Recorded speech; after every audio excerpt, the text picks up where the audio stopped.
everyone, welcome back to my channel. So this is my video sort of follow up to the live shelf game that we played on the last bank holiday, the beginning of May. So on my channel, myself, Eddie, Al from Big Al, Eddie Rollercore, Mark, Jody Slasher Gaming, Corbana, Jim, and Ross, Bohoho. We decided to do sort of a live shelf game where we picked a game from you picked a shelf from somebody's collection, and you then picked a number from the number of games they have. Now I picked Eddie, I believe it was, and I picked PlayStation 1. Decided I'd like to have get a couple of PlayStation 1 games, more PS1 games, and I happened to pick out Tony Hawk's Pro Skater 1. So, funny story, I was trying to find it for ages on eBay, looking everywhere for Tony Hawk's Pro Skater 1, or just Pro Skater, and it turns out it's not actually called Pro Skater in the PAL region, it's actually called Tony Hawk's Skateboarding. So when I eventually figured out what I was doing, like an idiot, I picked it up. Now, on top of that, we also picked a system from our own collection, and and somebody picked a game for us to play on it. Now, I can't remember off the top of my head who it was that picked my game to play. I've got a feeling that it was either Ross or Al, and I got Banjo Kazooie, which is on the screen behind me here. So this is going to be kind of my thoughts on Banjo Kazooie with some footage stitched in. Just for clarity, the footage that you're going to see is on the remaster on the Xbox because I have no, other than standing the camera up and pointing it at my TV, which doesn't come across very well, I have no real way of capturing my N64. So I have played both side by side, and I'll explain that when I get on. So let's get you some footage going and give my thoughts. Banjo Kazooie is part of a trilogy of games, the first being released in 1998 for the Nintendo 64 before being re-released on the Xbox 360 in 2008. Banjo Kazooie was developed by Rare, a British company who also developed Donkey Kong, Viva Pinata and the amazing GoldenEye on the 64, which has recently had a documentary made by Pete over on a retro tip, which I will put in the description below. As I say, the series itself debuted on the Nintendo 64 but has since had the re-release via Xbox Arcade on the 360 and as part of Rare Replay on the Xbox One. This came after Rare was purchased by Microsoft in 2002. The story of the game centres around Banjo, who is a honey bear, and his friend Kazooie, who according to the Banjo Kazooie wiki is a breagle. I assume that's a bird made up for the game. And it's around their quest to save Banjo's sister Tootie, not to be mixed up with Tootie UK, from the evil witch Gruntilda. The game starts off with the evil witch asking her cauldron who is the fairest in the land, only to be told that Tootie is the most beautiful. Gruntilda then kidnaps Tootie in order to steal her beauty for herself. You play mainly as Banjo and are aided by Kazooie from her backpack home, with various powers that you pick up along the way. The game is centred around puzzle platforming, with you working your way through Gruntilda's lair, collecting various items to help along the way, but mainly looking for musical notes and golden jigsaw pieces in order to complete the pictures and open up other worlds.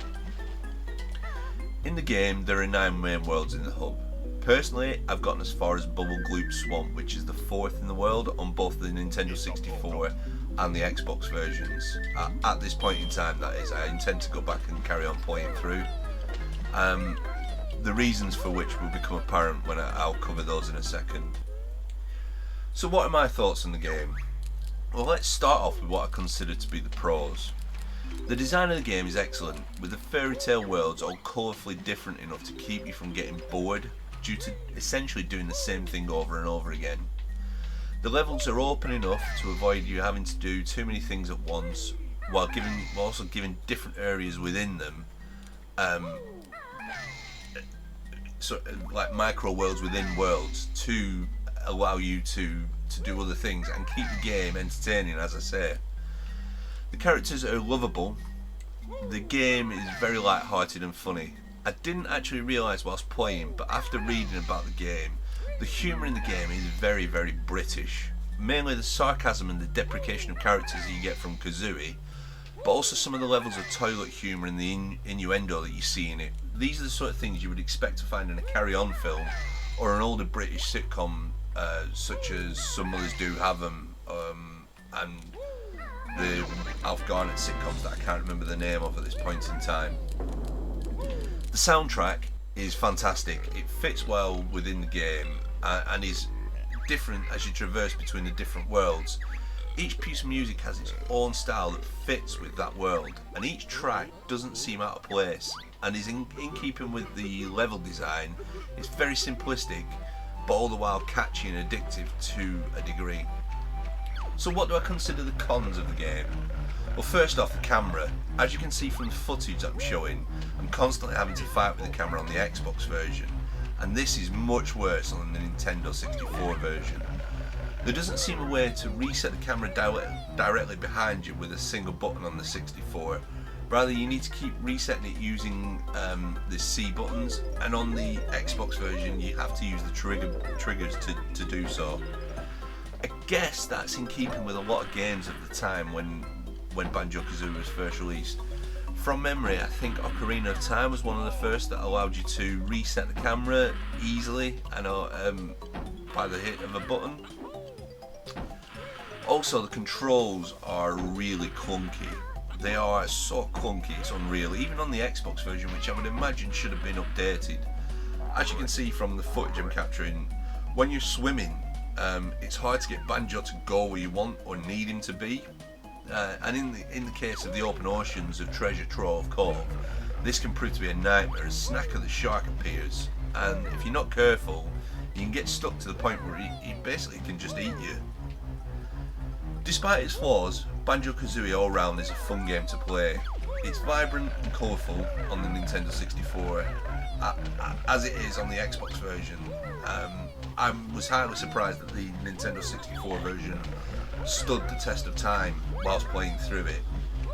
Playing this has led me to look at grabbing the second game on the Nintendo 64 and playing through that.